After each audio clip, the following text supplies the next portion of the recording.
Hey, it's Rod Bergeron here with you. And I've been asked about making my little treehouse castles and how I make these little tree houses. So I'm going to show you the entire process over the next couple of videos.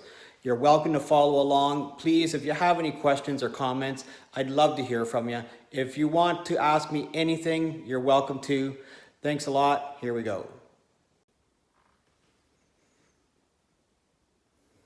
All right, to do this, you're going to need some real simple tools. You're going to need a pair of pliers. These are sort of wire cutters slash pliers.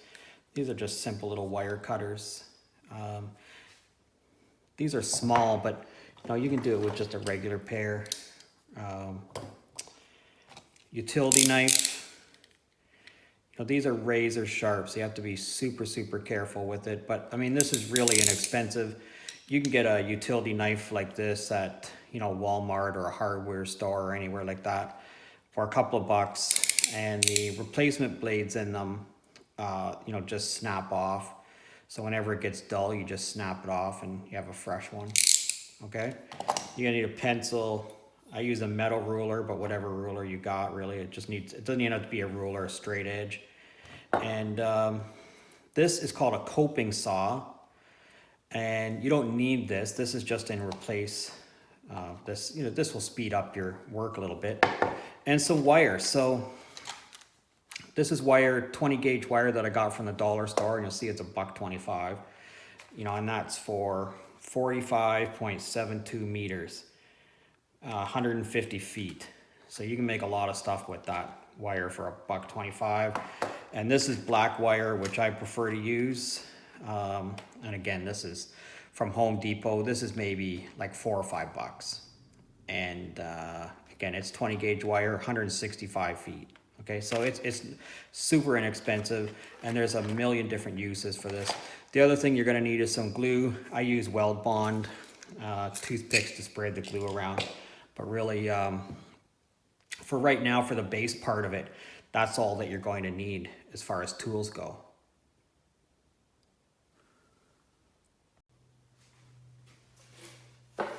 Okay, so I've set my tools aside, and I have some materials here that I'm going to build with. I like to recycle stuff, and those of you that watch me know that, but you can buy new stuff. But why buy new stuff? This is, I'm sure some of you have seen these before. This is a crate that you get those little oranges in at Christmas time. Well, here in Canada, we just get them at Christmas time. I don't know where other places in the world where you might get them or when you might get them, but we get them at Christmas time. So I love using this wood here. It's super easy to cut. When you take that box apart, you get pieces like this, and they're really easy to cut. I kind of like it with the writing on it. I just reuse it like that. This is the bottom, and although this is full of holes for the little things that I'm making, you can certainly use all these pieces in here, cut around the holes. Maybe you have a use for the holes. Maybe you're gonna make a birdhouse and you can use those holes for something. But yeah, so that's stuff that I recycle. You can also buy stuff. So these are they're called craft sticks, but of course we know them as tongue depressors, or there's even smaller ones that are popsicle sticks. And these ones, 75 of them, you get them at Home Depot. These are $3, or not Home Depot, Walmart. These are $3 for 75, so that goes quite a ways. And 6 of these are like a little miniature sheet of plywood. You see where the plies are glued together there. But they're really easy to cut. Again, cut it with a utility knife. Okay, so, but primarily what I'm going to use to make my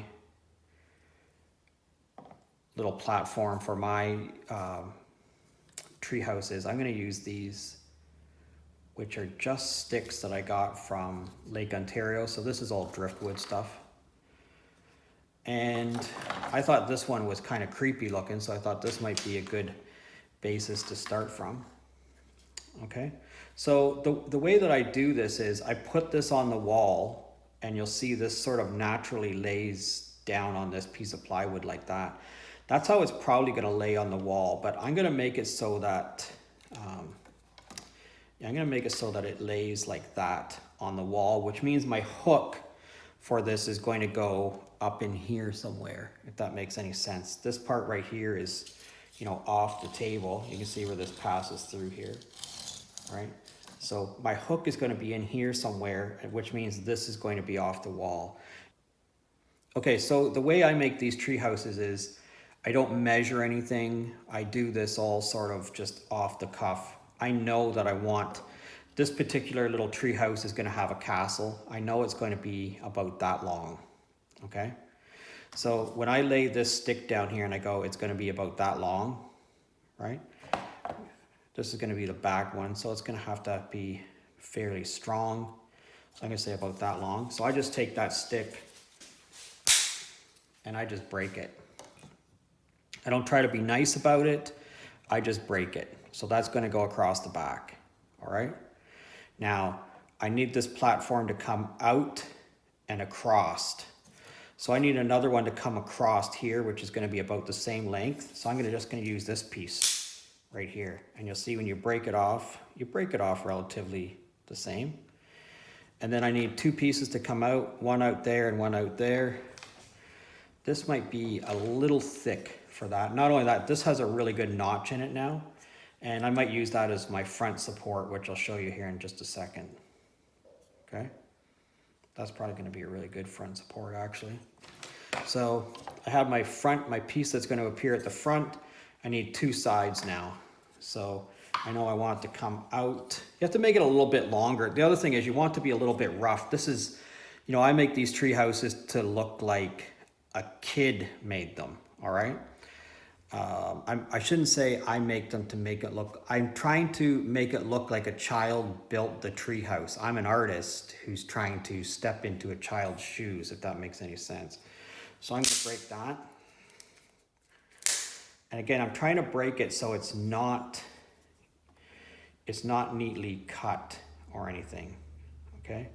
That'll work.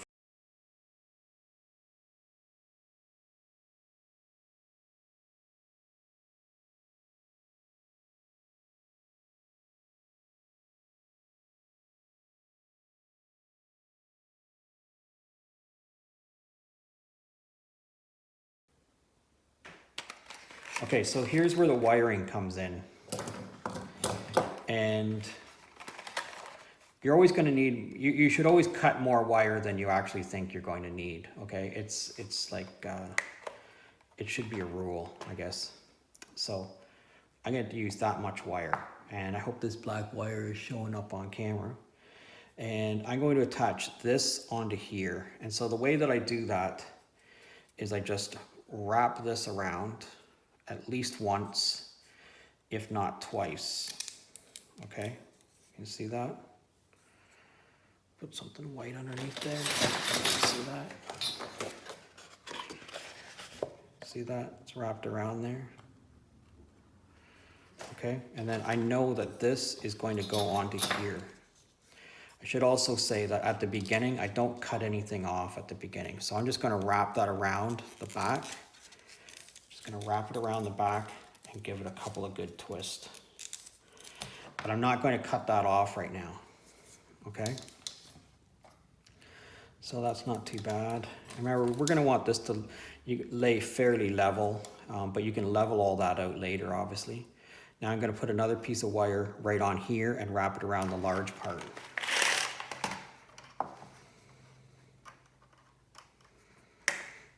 So always cut off more wire than you think you're going to need, okay? I'm going to do that, and I'm going to do that, I'm going to do that.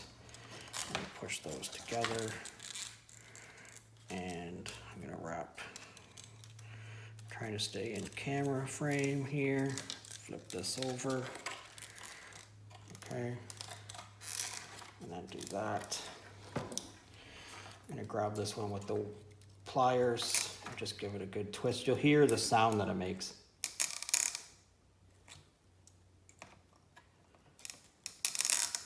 That's getting pretty tight when you can hear it make that sound, okay? All right, so you see it's not quite level anymore. So now you got to sort of move it around till you get it to a place where it's level again.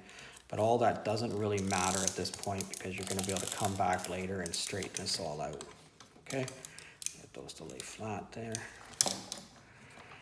Okay, all right, so now we have to wire these two pieces on here like this, and that's kind of creepy looking how that comes out like that, if you can see that. Show it to you from the side.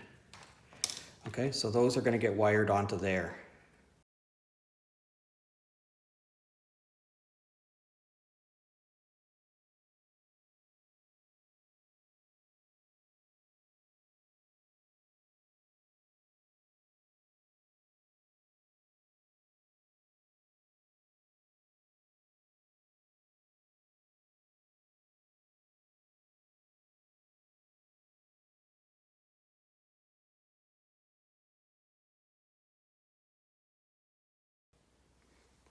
Okay, so before you go too much further, you want to tighten all these wires up.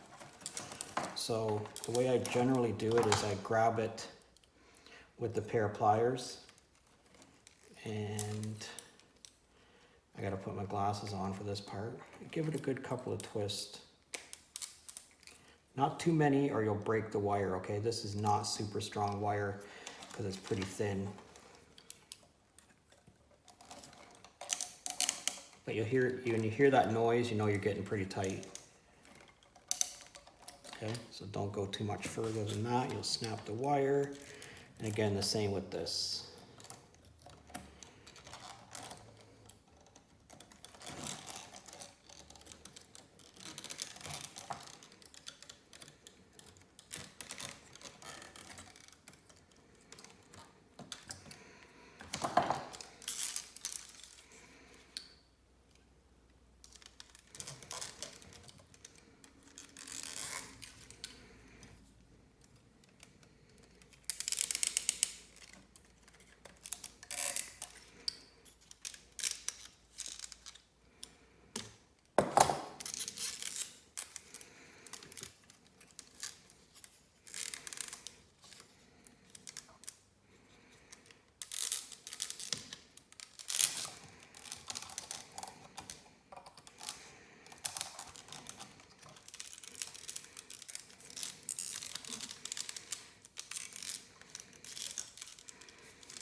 Okay, so I have this all wired together now. You can sort of see where this would be.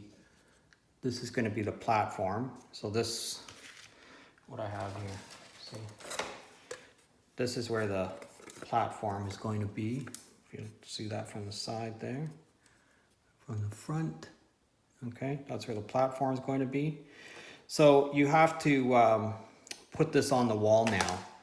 Just set this up against the wall and see where it lays level or if it doesn't lay level. And then just adjust your wires a little bit. You can see this is still fairly flexible, right? So this is where the support comes in. So I'll show this to you from the side. So this piece that I had before that has this nice little notch in it is going to go onto here and attach onto this. And that's what's going to make the entire thing solid. It won't be until you get this actually wired into place that it's going to be solid, because you'll be able to, I don't know if you'd be able to stand on it, but you'll certainly be able to put anything on it and it won't bend, okay? I also should say, I really want my wires to show. I want this to look like, you know, I keep saying this to you, but I really want this to look like this was something that was built by, you know, I mean, kids that had some skill. Like this isn't built by 3-year-olds, but it's built by, kids that want to build a treehouse. And I don't know if you've ever built a treehouse or, built some kind of a thing as a kid, but when you build stuff as a kid, you do it out of necessity, right? Like you're putting these things on there not for looks, but because you think this is what's going to make your treehouse stay together. And for me, it's that's the way that I'm thinking about this. I'm thinking about what is the minimum amount of effort to get the maximum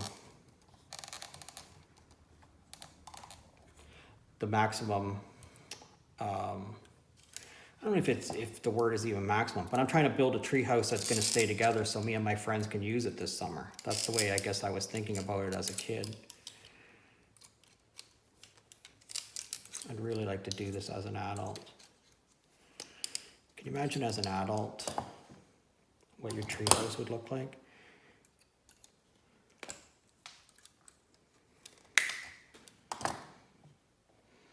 I can't even imagine as an adult what my treehouse would. I would probably build something that just was crazy.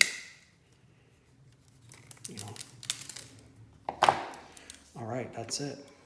I think that's the whole thing, actually. I'm going to cut this little piece off here. I would suggest now, once you get it all tightened and everything, go and cut those little sharp pieces off. And or maybe don't cut them off. I don't know. This is your creation. I'm just trying to show you how it is that I do this.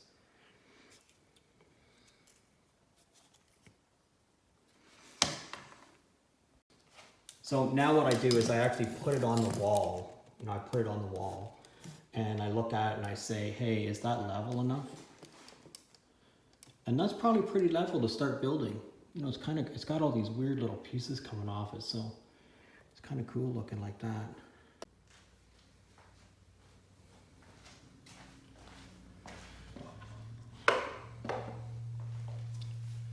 One of the problems that I have quite often with making these little tree houses is getting the platform level on it. And it doesn't have to be completely level, but it has to be level enough that you can put a structure on it and it's going to sit there and not fall off. So the way that I do it is first of all, I figure out what it is that I want my platform to be. And this platform is just this is just a piece of a wood shingle. And then I put it on there and I see where it's even or it's not even. And I've made these these are just 2 little scrap pieces of wood. And I'm just going to put those together. And they actually sit on here really nicely, like that, to make this sit level. And I looked around for a while to find those little pieces. And I think in my particular art form, I have a lot of stuff around all the time. And it's easy for me to just go and grab it. But if you didn't have it, it's just a matter of these are wood shingles, so they're very pointy on one end and fairly thick on the other end. And you can just cut it to whatever length. They cut with a utility knife like in a couple of seconds.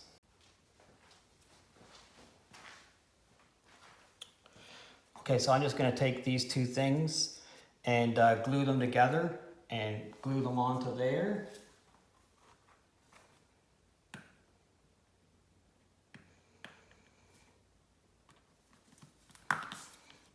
So I'm just going to put a generous amount of weld bond on here, just like that. Then a generous amount on these 2 things. Stick them together. All right. Hold them together like that. And then stick this on here. And I'm just going to hold this on here for a couple of seconds. Weld bond glue takes maybe about 20 minutes to harden up, but about 24 hours to fully cure. Okay, so I'm going to put a little bit of glue on here, and then a little bit over here, and then I'm just going to take my board And I'm going to lay it on here in the glue.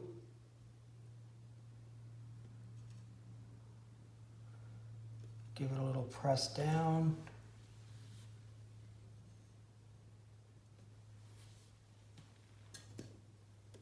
Give it a little press down into the glue. And then my best recommendation is just walk away. Just leave it and come back tomorrow. Okay, so when this all dries up, we'll have another look at it.